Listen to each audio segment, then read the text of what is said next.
जय हिंद प्यारे साथियों, आप सभी का कैप्टन साहब क्लास में बहुत बहुत स्वागत है। दोस्तों आशा करते हैं कि आप सब मस्त होंगे और पढ़ रहे होंगे। आज जीके सीरीज में एक टॉपिक फिर लेकर के आपके सामने हाजिर हुई है। 5 मिनट आपके सामने लेंगे। कितना लेंगे? सिर्फ 5 मिनट लेंगे और एक इंटरेस्टिंग टॉपिक डिस्कस करेंगे जो कि बहुत ज़्यादा इंपॉर्टेंट है और इसकी जानकारी हमारे जितने भी नागरिक हैं, जितने भी भारतीय हैं, सबको जानकारी होनी चाहिए कि क्या है। ठीक है, आज हम बात करने वाले हैं कि ह्यूमन राइट्स कमीशन, यानी अगर हमारे अधिकारों को कोई छीन रहा है तो हम कहाँ जा कर के अपनी अपील दायर कर सकते हैं। यानी हम कोर्ट के अलावा भी कहीं भी जा कर के एक ऐसा आयोग है, एक ऐसा संस्थान है जहां जा कर के हम अपने अधिकारों की मांग कर सकते हैं, वहां पर कंप्लेन कर सकते हैं। तो आज बात करेंगे हमारे अधिकारों के रक्षक ऐसी संस्था जिसका नाम है राष्ट्रीय मानवाधिकार आयोग। जी हाँ दोस्तों, एक संवैधानिक बॉडी है, इसका आर्टिकल भी है। ठीक है, प्रॉपर मेन क्या है इसको सबसे, क्योंकि संवैधानिक इसलिए है क्योंकि इसका एक्ट है। क्या है? इसका एक्ट है। पूरे डिस्कस करेंगे, कब बना, कैसे बना, क्या आवश्यकता है इसकी, क्या काम करता है, इसके नियुक्त कैसे करते हैं, इसकी अध्यक्ष कौन होते हैं, सदस्य कितने होते हैं, सारी बातें डिस्कस करेंगे इसमें। तो आप जानते हैं कि राष्ट्रीय मानवाधिकार आयोग यानी नेशनल ह्यूमन राइट्स कमीशन, इसको शॉर्ट फॉर्म में बोलते हैं NHRC, मतलब नेशनल ह्यूमन राइट्स कमीशन। बात समझ गए? इसकी स्थापना हुई थी 12 अक्टूबर 1993 को। 12 अक्टूबर 1993 को हुई थी और 1993 का क्या है? ये एक्ट है। ठीक है, एक्ट का मतलब ये होता है कि जितने भी एक्ट बनते हैं, पहले एक होता है बिल। ठीक है, पहले एक बिल आता है जो कि राज्यसभा में पेश होता है, लोकसभा में पेश होता है, लोकसभा में बहस होती है, लोकसभा से पारित होता है, उसके बाद जाता है राज्यसभा में फाइनली बहस होती है, पारित होता है, उसके बाद जाता है राष्ट्रपति के पास। जब कोई बिल यानी जब कोई एक्ट जो है वो क्या होता है, फाइनली राष्ट्रपति उसको पारित करके पास कर देता है, तो वो बन जाता है आपका कानून, या फिर वो बन जाती है कोई संस्था, जो भी काम होता है उसके विषय में तो बन जाता है कानून, कोई भी बिल। ठीक है, कोई भी विधेयक। ठीक है, तो उसी प्रकार एक्ट भी होता है। एक्ट का मतलब ये होता है कि ये एक्ट फाइनली संसद में पारित हुआ है। तो ये बॉडी भी आप कैसी होगी? संवैधानिक होगी, यानी कॉन्स्टिट्यूशनल बॉडी है। बात समझ गए? कोई दिक्कत? Okay, right. अब देखो, बात यह है कि राष्ट्रीय मानवाधिकार की जरूरत क्यों पड़ी और इसकी स्थापना का कॉन्सेप्ट कहाँ से लिया गया। देखो ध्यान से, इसकी आवश्यकता इसलिए पड़ी क्योंकि जो मानव है, जो हमारे भारतीय हैं, जिसे हम सब लोग हैं, अगर हमारे अधिकारों का कोई हनन कर रहा है, हमें स्वतंत्रता नहीं दे रहा है। आर्टिकल 19 की बात करें, आर्टिकल 20 दैविक स्वतंत्रता का अधिकार बात करता है, आर्टिकल 19 और आर्टिकल 21, समझ गए ना, या आर्टिकल 14 जो 12 से 35 है। ठीक है, जितने भी अधिकार हैं हमारे, अगर हमारे अधिकारों को कोई भी क्या करता है, हनन करता है, कोई छीनता है, कोई हमको नहीं देता है, तो उसके लिए हम यानी सीधा इसका प्रावधान है तो सीधा हम सुप्रीम कोर्ट में जा सकते हैं। लेकिन इसके सुप्रीम कोर्ट के अलावा भी क्या करें, हम अगर नहीं जा सुप्रीम कोर्ट नहीं जा सकते तो हम सीधा क्या करेंगे, अपना जो है राष्ट्रीय मानवाधिकार है वहाँ पर भी हम जाकर के अपनी अपील दायर कर सकते हैं और हमारी सुनवाई निश्चित रूप से होगी। चलो, तो इसकी स्थापना कब हुई थी? 12 अक्टूबर 1993 को। एक्ट ज़्यादा पूछता है कि कौन सा एक्ट के तहत हुई थी? 1993 के एक्ट के तहत। देखो इसका कॉन्सेप्ट कहाँ से आया। एक एमनेस्टी इंटरनेशनल नाम की एक NGO चलती है। कहाँ पर चलती है? UK में, इंग्लैंड में। कहाँ चलती है? इंग्लैंड के अंतर्गत चलती है। ठीक है, जो कि फॉर्म हुई थी कब? 1961 में। कब हुई थी? 1961 में फॉर्म हुई थी। 1961 में ये बनी थी कौन? एमनेस्टी इंटरनेशनल NGO क्या होती? अब इसमें अगर हम लगे हाथ बता ही देते हैं, बहुत सारे लोगों को नहीं पता होगा कि NGO का मतलब क्या होता है। NGO का मतलब होता है नॉन गवर्नमेंटल ऑर्गेनाइजेशन, मतलब कि जो सरकार के अधीन कोई भी ऑर्गेनाइजेशन, कोई भी संस्था नहीं काम करती, यानी निजी जो काम करती है। जैसे मैंने कोई एक संस्था बनाई, जैसे कोई फाउंडेशन बनाते हैं, कोई वेलफेयर बनाते हैं, जो काम करती है, कोई ट्रस्ट बनाता है जिससे गरीबों की, जो असहाय हैं उनकी, महिलाओं की, बच्चों की, गरीबों की क्या करे, शिक्षा पे काम करे, उनके लिए खान पान पे काम करे। तो ये होती है प्राइवेट संस्था जो उनके क्या करे, उनकी पढ़ाई लिखाई के बारे में ध्यान रखे। ठीक है, निजी संस्था जो लोगों के लिए काम करे उसको कहते हैं NGO, यानी नॉन गवर्नमेंटल ऑर्गेनाइजेशन। बात समझिए। तो ये भी उसी तरीके से क्या है, एमनेस्टी इंटरनेशनल भी ये क्या की एक NGO थी जिसका हेडक्वार्टर कहाँ था? UK में, जो बनी थी 1961 में। 2 लोगों ने मिलकर के बनाई थी, एरिक बेकर और पीटर बेंसन। ठीक है, पीटर बेंसन ने, ये वकील थे। ठीक है, इन दोनों आपस में मिल करके क्या किए थे, जैसे NGO स्थापना की थी। इसी के जो कि मानव, जो वहाँ के इंग्लैंड के जो लोग थे उनके बारे में, उनके अधिकारों को बारे में, उनके बारे में उनको मदद करती थी। तो उसी के आधार पर यहाँ पर राष्ट्रीय मानवाधिकार आयोग की स्थापना की गई। बात आपको समझ में आ गई होगी किसके आधार पर, ठीक है।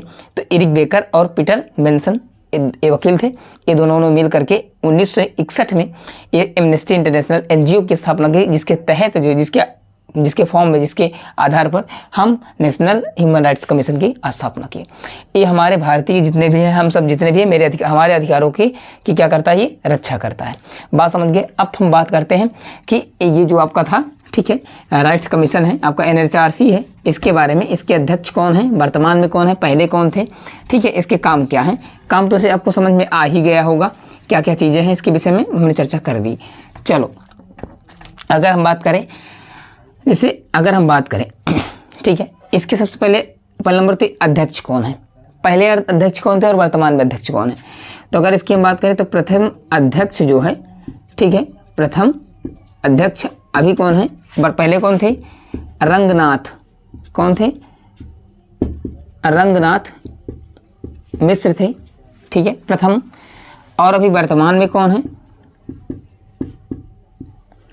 वर्तमान में अध्यक्ष हैं इसके एके इनका नाम है, एके मिश्रा नाम करके है, ठीक है, या इसको कहते हैं अरुण कुमार मिश्र। क्या है, अरुण कुमार मिश्र, इनको शॉर्ट फॉर्म में कहते हैं एके मिश्रा, ठीक है। अब देखो ध्यान से बात क्या चलती है। अगर बात करें इसके अध्यक्ष, जो इसका अध्यक्ष होता है, जो क्या होता है, इसका अध्यक्ष होता है, इसमें एक अध्यक्ष होते हैं और चार सदस्य होते हैं, यानी कुल मिला के कितने सदस्य होते हैं, कितने लोग होते हैं, 9 लोग होते हैं। अब देखो यहाँ पर काम की बात बता रहे हैं आपको, एकदम पूरी बात यही करेंगे। इनको नियुक्त कैसे होती है, कौन अध्यक्ष बनता है, कौन सदस्य बनते हैं, सारी बातें डिस्कस करते हैं। अब ध्यान से देखिएगा, ये जो एक आदमी होता है ना, जो इसका अध्यक्ष होता है, वो होता है आपका जो सुप्रीम कोर्ट होता है उसका सेवानिवृत्त मुख्य न्यायाधीश। कौन होता है, सेवानिवृत्त मुख्य न्यायाधीश। कहने का अर्थ है यानी सब सीनियर, और इसमें सबसे जो अध्यक्ष होगा वो जज ही होगा, ठीक है, जज ही होते हैं मैक्सिमम केस में। ऐसा नहीं है, अरुण कुमार मिश्र जो है ये पुराने आपके क्या है, IAS अधिकारी रह चुके हैं, जिनको कानून के बारे में प्रॉपर नॉलेज होगा, ठीक है, वही बनता है। जनरली क्या होता है कि ये इसका रूल जो है, अध्यक्ष होगा वो सुप्रीम कोर्ट का क्या होगा, मुख्य न्यायाधीश ही होते हैं, मैक्सिमम में ही होता है, ठीक है, अध्यक्ष ही होगा। और जो 4 सदस्य होते हैं, ये 4 सदस्य जो होते हैं ना, ये जो 4 तुम्हारे आयोग हैं, एक तो होते हैं महिला आयोग के, जो महिला एक सदस्य होता है महिला आयोग का, एक होता है आपका अनुसूचित जाति आयोग का, एक होता है अनुसूचित जाति आयोग का, और एक होता है अल्पसंख्यक आयोग का। ये 4 जो आयोग है ना, उनके जो अध्यक्ष होते हैं वो पदेन इसके अपने आप सदस्य होते हैं। मतलब कि जो इन 4 अल्पसंख्यक आयोग, अनुसूचित आयोग, महिला आयोग और अनुसूचित जनजाति आयोग, ठीक है, इन 4 आयोग के जो भी अध्यक्ष होगा वो इसके क्या होंगे, इनडायरेक्टली, मतलब कि डायरेक्ट क्या होंगे, इसके पदेन क्या हो जाएंगे, सदस्य हो जाएंगे। और ये जो होते हैं, और जो 4 होते हैं, ये 4 आपके क्या होते हैं, हाई कोर्ट के भी हो जाते हैं मुख्य न्यायाधीश, और सुप्रीम कोर्ट के न्यायाधीश, या फिर उसमें सेवानिवृत्त भी होते हैं, या फिर कार्यरत भी इसके कभी कभी हो जाते हैं। तो ये कुल मिलाकर के 4 जो है, कुल मिला के 9 सदस्यीय ये आपका आयोग है, ठीक है, जो कि पूरी तरीके से काम करता है। अगर इनकी हम बात करें मतलब कि कार्यकाल, तो इनका कार्यकाल की अगर जो अध्यक्ष हैं, अध्यक्ष का कार्यकाल की अगर हम बात करें, तो अध्यक्ष का जो कार्यकाल होता है ना, ये होता है 5 वर्ष या फिर 70 वर्ष, ठीक है।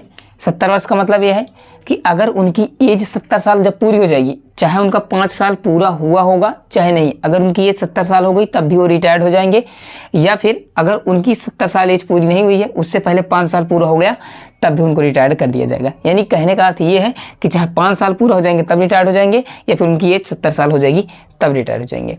बात समझ गए।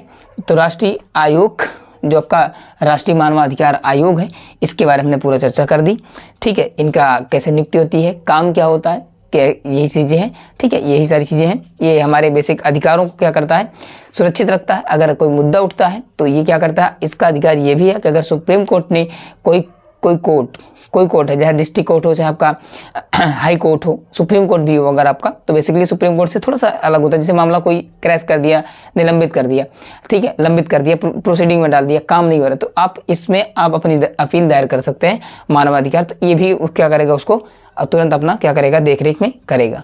इसका ये भी काम होता है। बात समझ गए? यानी कुल मिला के हमारे अधिकारों को पूरे तरीके से बचाया जाए, इस तरीके से ये बॉडी गठित की गई है। तो ये बस आपका यही था पूरा। आपको आशा करते हैं कि मानवाधिकार के बारे में आपको समझ में आया होगा। एनजीओ क्या होती है इसके बारे में हमने चर्चा कर दी, ठीक है, क्या है कैसे है ये सारी बातें। चलो मिलेंगे फिर एक नए सेशन के साथ, एक नए सीरीज के नए इसी सीरीज में एक नए क्लास के साथ, और प्रयास करेंगे कि एक अच्छा कॉन्सेप्ट अगली क्लास में लेकर के आए। तब तक के लिए मस्त रहो, पढ़ते रहो और इसको अपने दोस्तों तक शेयर जरूर करो। मिलेंगे अगली क्लास में, तब तक के लिए जय हिंद।